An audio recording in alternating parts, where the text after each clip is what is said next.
स्वर्ग के सभी देवी देवता बहुत परेशान थे। कारण था उनके बच्चों का पढ़ाई में ध्यान न देकर शैतानियों में ध्यान देना। ऐसा ही कुछ आज भी स्वर्ग में बनी पाठशाला में हो रहा था। चलो बच्चों, आज हम सीखेंगे कि बुरी शक्तियों पर हमें विजय कैसे प्राप्त करनी है, कैसे अपनी बुद्धि का उपयोग करना है। मैं अंधेरा कर दूंगा। चलो चलो गुरुजी, हमें पढ़ाना शुरू करें, इससे पहले हमें यहाँ से भागना होगा। चलो हम जादू करेंगे, मैं रात्रि कर दूंगा। मैं बादल बुलाता हूँ, आज तो वर्षा होगी। कक्षा में बच्चों ने जादू से बारिश कर दी। बस फिर क्या था, कक्षा के सारे बच्चे भागने लगे। गुरुजी, अब हम नहीं पढ़ेंगे, अब तो बारिश हो गई है, हम भीग जाएंगे। मैं सब जानता हूँ ये किसकी चाल है। ये सब देवताओं के शरारती बच्चों का किया हुआ कार्य है। बच्चे जोर से हंसे। अब तो उनकी शैतानियां बढ़ती ही जा रही थी। वो रोजाना ही कोई न कोई शरारत करके कक्षा में न पढ़ने का बहाना ढूंढने ही लगे। अगर देवगुरु सख्ती से पेश आते तो वो कक्षा में बैठकर शरारतें करने लगते। गुरुजी, ये देखिए, वायु कुमार मुझे हवा में उड़ा रहा है। गुरुजी, पहले पृथ्वी कुमार ने मुझे चूहा बनाया था और सब मुझे चूहा कहकर पुकार रहे थे। ये सब क्या हो रहा है? मैं देख रहा हूँ तुम सब अपनी शक्तियों का दुरुपयोग कर रहे हो। तुम सब कितने प्रभावी छात्र हो, पर अपनी सारी शक्तियों और प्रभाव को व्यर्थ कर रहे हो। मुझे कुछ करना ही होगा। देवगुरु एक बार फिर सभी देवताओं को पाठशाला में बुलाते हैं और उनसे सभी बच्चों की शिकायत करते हैं। ये बहुत गंभीर बात है देवगुरु। हम भी चाहते हैं हमारे बच्चे अच्छी शिक्षा प्राप्त करें, ताकि स्वर्ग की अभिलाषा भी बनी रहे और सुरक्षा भी। आप ठीक कह रहे हैं चंद्रदेव। स्वर्ग का कार्यभार आगे चलकर हमारी संतानों ने ही संभालना है। इसके लिए इन्हें गंभीरता दिखानी होगी और अच्छी शिक्षा ग्रहण करनी होगी, नहीं तो शैतानियों में ये कुछ नहीं सीख पाएंगे। कभी बारिश कर देते हैं, कभी अग्नि प्रज्वलित कर देते हैं। कोई चूहा बन रहा है, कोई बिल्ली, कोई किसी को हवा में उड़ा रहा है, कोई किसी को पृथ्वी में भेज रहा है। मैं उनकी शरारतों से तंग आ गया हूँ। अब शीघ्र ही कुछ करना होगा। मुझे माँ सरस्वती को पाठशाला में बुलाना ही होगा। मैं जानता हूँ वो पृथ्वी और स्वर्ग का कार्यभार संभालने में अधिक व्यस्त रहती हैं, पर उनके आए बिना मुझे नहीं लगता ये बच्चे अपनी शरारत छोड़ पाएंगे। अगर आपको ये सही लगता है गुरुदेव, तो कृपया करके शीघ्र ही माँ सरस्वती को पाठशाला में बुला लीजिए। हमें तो अपनी संतानों की बहुत चिंता हो रही है। चिंता मत कीजिए पृथ्वी देवी, मैं आज ही माँ सरस्वती के पास जाता हूँ। सभी देवी देवता अपने अपने स्थान पर वापस लौट आए। देवगुरु माँ सरस्वती के पास जाते हैं और उन्हें सारी बात कहते हैं। आइए देवगुरु, और पाठशाला कैसी चल रही है? सब बच्चे ठीक से पढ़ाई कर रहे हैं ना? देवी सरस्वती, मैं इस विषय में बात करने के लिए आपके समक्ष उपस्थित हुआ हूँ। हे देवी सरस्वती, आप वाणी, विद्या, कला, विज्ञान और संगीत की देवी मानी जाती हैं। आप ज्ञान की देवी हैं। हम सब आपकी उपासना और कृपा से ही ज्ञान प्राप्त करने में सक्षम हुए हैं। आप विद्या की देवी हैं। आप पूरे संसार में ज्ञान का प्रकाश फैलाती हैं। माँ, स्वर्ग की पाठशाला को आपकी आवश्यकता है। बच्चे बहुत अधिक शरारती हो गए हैं। मैं चाहता हूँ कुछ दिन आप पाठशाला में उपस्थित रहकर बच्चों में ज्ञान का प्रकाश फैला दें, ताकि बच्चे उचित मार्ग पर आ सकें। मुझे इस कार्य में आपकी आवश्यकता है देवी।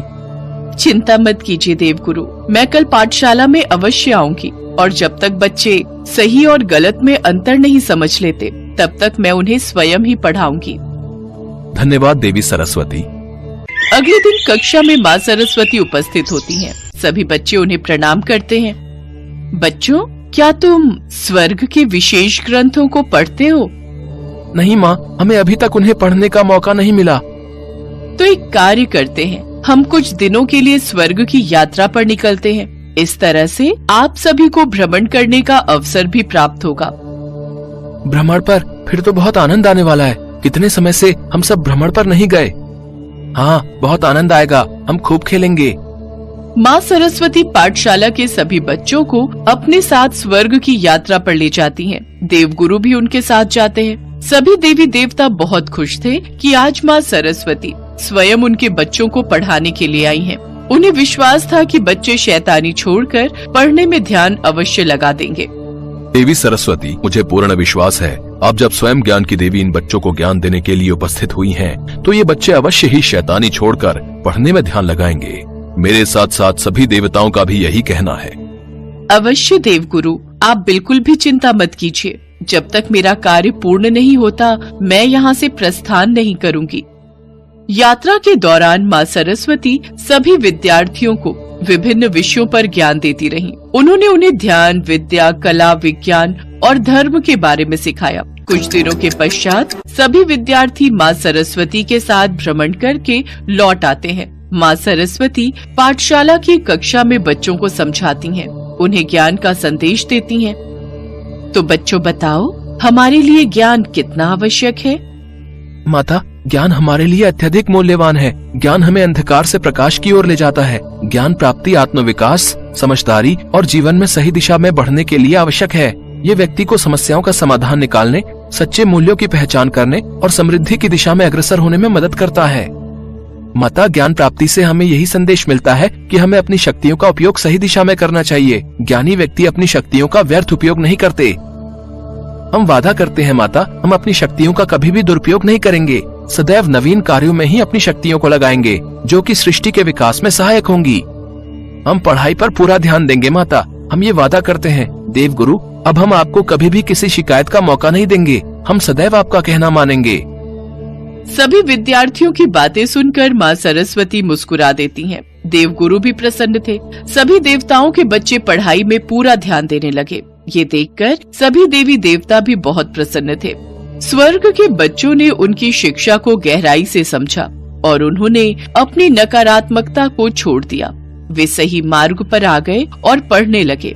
इस कहानी से हमें यही सीख मिलती है कि ज्ञान की खोज में लगन और सही मार्ग पर चलने से हम अपने लक्ष्यों को प्राप्त कर सकते हैं।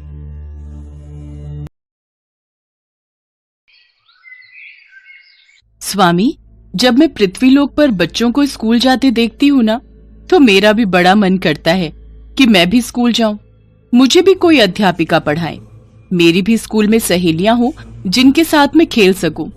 कितना अच्छा लगता है ना सब बच्चों को स्कूल जाता देख। काश मैं भी ये अनुभव कर पाती। शिव जी ने मुस्कुराते हुए कहा, देवी, आप तो स्वयं ही शिक्षा की देवी हैं, फिर आपको स्कूल जाने की क्या आवश्यकता? और फिर भी आपकी इतनी इच्छा है, तो इसमें सोचना क्या देवी? आलमपुर गांव में मनोज और संध्या नाम के पति पत्नी रहते थे। उनके परिवार में उनके 5 साल के 2 जुड़वा बेटे अमित और सुमित और एक बूढ़ी माँ जानकी थी। मनोज एक लकड़हारा था। वो लकड़ियां काटकर अपना और अपने परिवार का पेट पालता था। मनोज और संध्या दोनों ही माँ दुर्गा के बहुत बड़े भक्त थे। वो हर रोज दुर्गा माँ की पूजा करते थे। मनोज के 2 बेटे थे, लेकिन उसकी हमेशा से बड़ी चाहत थी कि उसकी भी दुर्गा माँ जैसी एक प्यारी सी बेटी हो। लेकिन 2 बेटों के बाद संध्या को गर्भ धारण में बड़ी दिक्कतें आ रही थीं, जिस वजह से वो फिर से मां नहीं बन पा रही थी। फिर एक रोज मनोज जंगल में जब पेड़ से लकड़ियां काटने लगा, तो उसे उस पेड़ के खोखल से एक बच्ची के रोने की आवाज आई। उसने पेड़ के खोखल में देखा तो उसमें एक नवजात बच्ची रो रही थी। अरे, ये बच्ची इस पेड़ में कहां से आई? मनोज ने झट से उस बच्ची को गोद में उठाया और उसे अपने साथ घर ले आया। ये तो बड़ी ही प्यारी बच्ची है जी, ये तो साक्षात माँ दुर्गा का हम पर आशीर्वाद है। माँ, अब तो हमारी भी छोटी बहन आ गई। अब बताऊंगा मैं उस चिंटू को, बड़ा घमंड करता था ना अपनी बहन को लेकर। बिटिया के घर आने से सब बहुत खुश थे। अगर कोई नाखुश था तो वो थी संध्या की सास जानकी। ना जाने किसका पाप किसका बोझ उठा लाया मेरा बेटा। बेटी की चाह में तो ये बाबला ही हो गया है। ऐसा क्यों कहती हो माँ? ये तो स्वयं माँ दुर्गा हमारे घर आई हैं। देखो तो कितनी प्यारी सूरत है इसकी, कितना तेज है इसके चेहरे पर। ऐसा लगता है ये साक्षात माँ दुर्गा ही है। बिल्कुल ठीक कहा जी। इसलिए अब हम अपनी बिटिया का नाम अंबिका रखेंगे। अंबिका को घर में सब बहुत प्यार करते। उसके घर में आने से एक अलग ही रौनक रहती थी। लेकिन जानकी उसे हमेशा भला बुरा ही कहती रहती थी। ना जाने किसका खून है ये, जात पात कुछ नहीं पता और बस उठा लाया। एक तो वैसे ही मेरे बेटे पर पूरे परिवार का पेट पालने का भार, और अब ऊपर से इस बेटी का बोझ। धीरे धीरे समय बीता और अंबिका 5 साल की हो गई। उसके दोनों भाई अमित सुमित गांव के ही स्कूल में पढ़ते थे। उन्हें देख अंबिका का भी बड़ा मन करता कि वो भी स्कूल जाए। फिर एक रोज वो अपने बाबा से कहती है, बाबा मुझे भी स्कूल जाना है, मैं भी पढ़ना चाहती हूँ। लेकिन मेरी बच्ची। क्या हुआ बाबा? लेकिन ये कि हमारे पास इतने पैसे नहीं हैं कि मेरा बेटा तुम तीनों के स्कूल का खर्चा पानी उठा सके। अरे जानती भी है स्कूल की वर्दी, किताबें, जूते, इन सब में कितना खर्च आता है। और वैसे भी तुझे तो कल को पराए घर ही जाना है, फिर तू क्या करेगी पढ़ लिख कर? घर गृहस्थी के काम सीख तू तो बस। दादी की बातें सुनकर अंबिका उदास हो जाती है। फिर संध्या अपने कानों की बालियां बेचकर उसका एडमिशन स्कूल में करवा देती है और उसके लिए किताबें और वर्दी खरीदती है। आज अंबिका के स्कूल का पहला दिन था। वो अपने दोनों भाइयों के साथ स्कूल चली जाती है। स्कूल जाकर अंबिका बहुत खुश थी। उसके अंदर एक अजीब चमक थी जिससे उसने पहले ही दिन स्कूल में सभी टीचर्स स्टूडेंट्स को अपनी ओर आकर्षित कर लिया। पहले ही दिन उसके खूब सारे दोस्त बन गए। स्कूल में टीचर्स जो भी पढ़ाती उसका जवाब पहले से ही अंबिका को आ जाता। अरे वाह अंबिका, तुम्हें पहले से सब आता है, सचमुच बहुत तेज दिमाग है तुम्हारा। धन्यवाद। अंबिका का दिमाग इतना तेज था कि वो 5वीं में पढ़ रहे अपने दोनों भाइयों को भी पढ़ा देती थी। सुमित, तुझे मैथ का ये वाला सवाल समझ आया था क्या? स्कूल में सर ने बताया था, लेकिन मुझे फिर भी समझ में नहीं आया। नहीं, समझ तो मुझे भी नहीं आया। भैया ये तो कितना आसान है, लाओ मैं समझाती हूँ।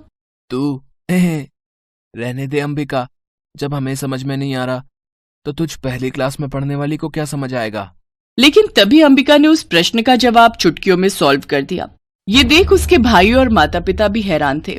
अंबिका न सिर्फ पढ़ाई में अपनी थी, बल्कि स्कूल में भी जब उसके या किसी बड़े क्लास के बच्चे को किसी प्रश्न में प्रॉब्लम होती तो अंबिका चुटकियों में उसे समझा देती और उसके समझाते ही बच्चों को सब बड़े अच्छे से समझ आ जाता। पढ़ाई के साथ साथ अंबिका अपने दोस्तों के साथ बैठकर लंच करती और प्लेग्राउंड में जाकर खूब खेलती। ऐसे ही समय बीता।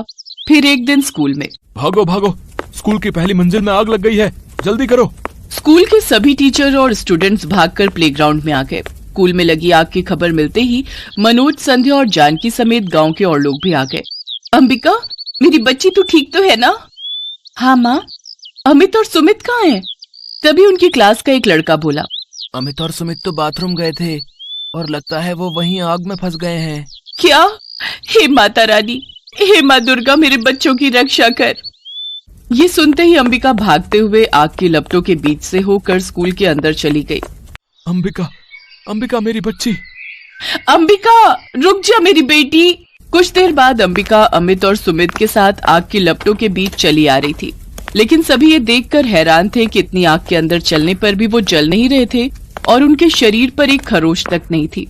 बच्चों ठीक तो हो ना तुम? अंबिका, तुझे किसने कहा था आग के अंदर जाने को? अगर तुझे कुछ हो जाता तो? माँ, आपने ही तो कहा था मुझे उनकी रक्षा करने के लिए। ये बात सुनते ही संध्या को अपनी कही बात याद आती है। लेकिन मैंने तो माँ दुर्गा से, इसका मतलब। उसके इतना कहते ही अंबिका मुस्कुराती है और माँ दुर्गा के अवतार में आ जाती है। सभी लोग हाथ जोड़कर उनके सामने खड़े हो जाते हैं। जय माँ दुर्गा, जय माँ दुर्गा। हाँ संध्या, मैं ही तुम्हारी बेटी अंबिका हूँ और मैं ही तुम्हारी माँ दुर्गा भी। इसके बाद माँ दुर्गा ने उन्हें सारी बात बताई कि कैसे उन्होंने शिवजी से धरती लोक पर आने की बात कही और कैसे वो बाल कन्या के रूप में उस पेड़ में आई और फिर उनके घर।